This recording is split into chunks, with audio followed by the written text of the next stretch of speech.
Calaroga Shark Media.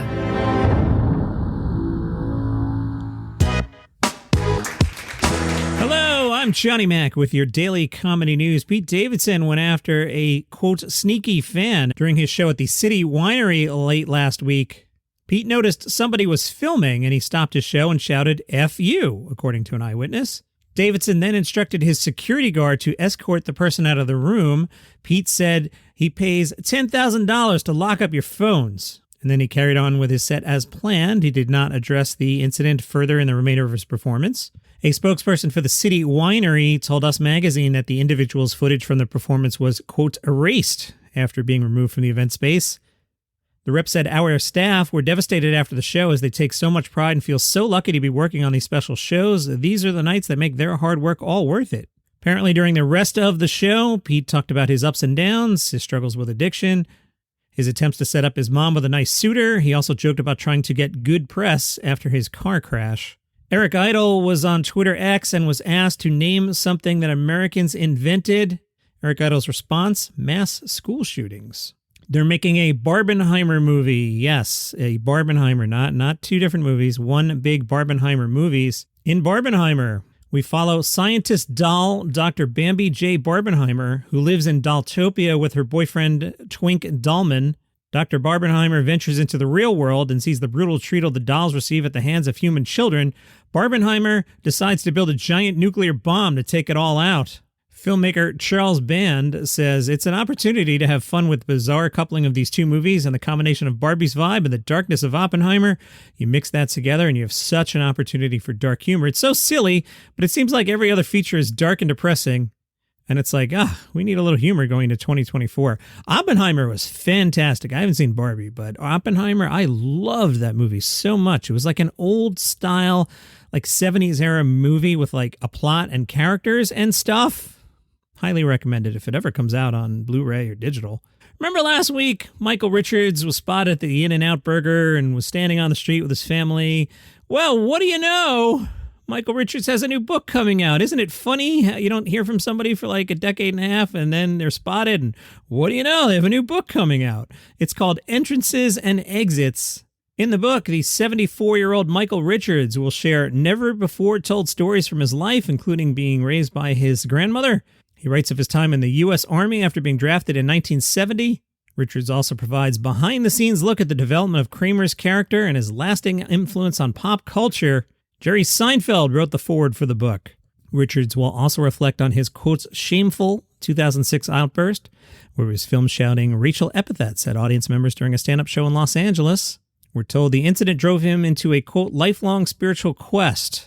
In a statement, Richards says, "My book is a hymn to the irrational, the senseless spirit that breaks the whole into pieces, a reflection on the seemingly absurd difficulties that intrude upon us all." Jerry Seinfeld himself has extended his residency at the Beacon Theater. He's added some dates: January 12th and 13th, February 2nd and 3rd, March 8th and 9th, performances at 7 and 9:30 each night. Bill Murray may be buying the Joliet Slammers of the Frontier Baseball League.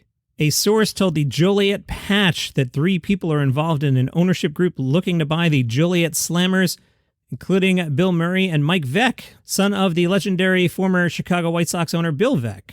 However, the local radio station said on Wednesday night, Joliet Slammer season ticket holders were informed that Bill Murray is buying the franchise. So we'll see. Kevin Hart has another gig. The man is not afraid to work. This is for Netflix, an upcoming comedy thriller called Lift. Nope, it's not about ride shares. And the trailer is out. Kevin Hart plays Cyrus Whitaker. You know, a name that a real person in the real world would have. Cyrus Whitaker is the leader of an international heist team who gets enlisted to steal $500 million in gold from a mid-air passenger plane before the fortune ends up in the wrong hands. Oh no. In the trailer, we see Kevin Hart explaining the near-impossible task to his cohorts and warning that they'll land in prison if they don't succeed. He says $500 million in gold is on its way to a terrorist cell. We got to steal it mid-flight, 40,000 feet in the air. Kevin Hart tries to formulate the perfect plan, although he points out they may have to improvise it and says, all right, then let's show them what true artistry looks like. Hey, Kevin Hart on Netflix, you'll watch. Why not, right? Sounds fun. Sounds kind of Fast and the Furious, but in a plane. Nimesh Patel spoke to the GW Hatchet about DC-style hecklers He says Washingtonians are well-informed, so they'll interrupt a set mid-routine to fact-check him. Nimesh Patel says it's very rare they have a heckler and they know more than you. But let that alcohol hit and somebody who's working 80 hours a week at some think tank, words will fly. Patel also appreciates TikTok for bringing him more of an audience. He says, TikTok is onto something. China's spying on all of us, and I don't want the government to do anything about it. Roy Wood Jr. was up in Halifax and said, I watched the House of Commons the other night on whatever this Canadian C-SPAN you have up here, and they're arguing, a lot of yelling going on over heating and heating costs. And I love that that's how cold it is in Canada. They argue about heating costs like it's gun control because the cold can kill you. If you go see him in Canada and you're expecting all political stuff, he says, I'm not nearly as political. I'm opinionated about my issues, but the stuff from The Daily Show definitely attacks issues with a much harder edge than I do on stage. Regardless, it's 4 great comics on the stage. I'm headlining, but we have Joelle Nicole Johnson from the States and also Canadians Mark LaSalle and Arthur Simeon. Sounds like a good show. Jimmy Carr will host the Big Fat Quiz of the Year for Channel 4 in the UK again this December. And there's also a new spin-off, The Big Fat Quiz of Telly. The press release reads, who was the real star of the King's coronation? Who went viral for wearing a puffer jacket? Were you Team Barbie or Oppenheimer? All these questions and more will be answered on the Big Fat Quiz of the Year 2023. Question Master Jimmy Carr is joined by celebrity teams as they battle it out to see who knows the most about the year that's been. As for the Big Fat Quiz of Television, the producers explain some of the possible questions. You ready? What got Downton fans all on a tiz? I don't know. What does TARDIS stand for? I could probably think about it if I had any brain power today. Why was Nadine Coyle booted off Pop Stars? I don't know. All these questions and more will be answered as the Big Fat Quiz takes on television. Jimmy Carr is quizzing some of the UK's biggest comedians to see who knows the most about the world of telly. BJ Novak, you know him as Ryan from The Office. He has launched a gourmet chain restaurant food festival. Chain Fest. Love it. December 1st and 2nd out in Hollywood. It'll feature one reimagined iconic item inspired by each classic chain restaurant. Some of the inspirations come from Chili's, Dunkin', Jack in the Box, Panda Express, Pizza Hut, Sonic, and Red Robin. I've been into Panda Express lately. They opened one kind of close to my house. I've been getting it a lot. Team Kung Pao Chicken. The one-of-a-kind food and beverages will only be available during the 2-day Chain Fest and will be paired with beverages from Pepsi and Guinness and Smirnoff and Crown Royal and Captain Morgan. Novak in a statement said, I love chain food. It's worthy as a celebration as any other type of cuisine, and it's high time it got the respect it deserves. Chain Fest, December 1st and 2nd. Sounds fun. Let's see what's happening at the New York Comedy Festival on this Tuesday night. Election day. Did you vote? Forgot to nag everybody to vote. Vote. Just go vote. You can vote for whoever you want, but don't give up your right to vote. Pick somebody. 7 o'clock at the Brooklyn Comedy Collective, Improvised Columbo. This sounds amazing. Let's click on this. Improvised Columbo makes its New York City Comedy Festival debut for a never-before-seen episode of the hit 70s TV show your white boyfriend just can't shut up about. Columbo, featuring queer comedians and queer-coded straight people, this experimental variety show celebrates, introduces, and deviates from the global phenomenon of yesteryear. You choose our Columbo, you name the killer's occupation, and together we'll cheer on our favorite trans-masked detective. Sounds amazing. 7 o'clock, Brooklyn Comedy Collective. Sophie Buttles at Union Hall at 7:30. Samantha Bee, 7:30 at the Midnight Theater. Conan O'Brien taping his podcast at BAM at 8. Let's see what celebrity friends he calls in for this one. It does not say, but I have a feeling there'll be some big names at that one. Ricky Velez is at Chelsea at 8:30. The New York Comedy Club has special guest headliner at 9:15. You want to roll the dice on that one? I wouldn't. On the hierarchy of New York City comedy clubs, the New York Comedy Club, not all the way up there. Although Caroline's is gone now, so maybe it's moved up a little. Omid Jalili, let's talk about us at Gotham at 9:30. Gotham probably the top club if it's not the Cellar. It depends what you want. Jay Jordan's at the Bell House at 10. Sam J and Keith Johnson at Chelsea at 10:30. And there's a bunch of other shows you can check out at nycomedyfestival.com. Now, I was in New York City on Sunday. I visited all 5 boroughs. I didn't see anything about the festival. New York is just too big. It's a great festival. You hear me calling out the names, and it's only going to get stronger as the week goes on. But New York is just too big. It just doesn't have a presence. Even when they used to have JFL Chicago, it had more of a presence in the city. It just doesn't work here. The LA Times did an article recommending some LA comedians to see. They suggested you go to see Jada Cata Preta at the Brooklyn Comedy Collective at 8:30. Catapretta's Fireball Energy delivers loud laughs, dancing, singing, gyrating, and serving up humor in 2 languages. There seems to be nothing this fiery Brazilian can't do. Brad Williams, very funny comedian, has unveiled his latest special. It's called Starfish. It'll be on the streaming platform Veeps, December 21st at 5 p.m. Pacific. I'm not familiar with Veeps. All right, Brad Williams, December 21st. Why that date? You have to know the joke that Brad Williams is a little person, so that's the setup for the joke. Why the 21st? Brad tells us it's the shortest day of the year. Auntie Donna, a very funny Australian sketch comedy group. They had a show on Netflix a few years back, and they have a great podcast if you want to check that out. They have started a Dungeons & Dragons campaign. It's called the McMuffin MacGuffin, a 3-hour Dungeons & Dragons campaign. From a TikTok video shared by Auntie Donna, we learned that the party will face many dangers, including a demigod and a D&D dragon with 5 more penises than you'd typically expect to see. So is that 5 or is that 6? The D&D campaign trailer also features plenty of scenes where Auntie Donna member Zach would rather be doing literally anything else. The podcast is not over, but that part was your daily comedy news for today. I'm going to talk about the marathon here. So if you don't care about the marathon at all, or if you're like, John, shut up about it, you were dismissed. That was your comedy news. But let me talk about the marathon. So 10 years ago, I did the New York City Marathon.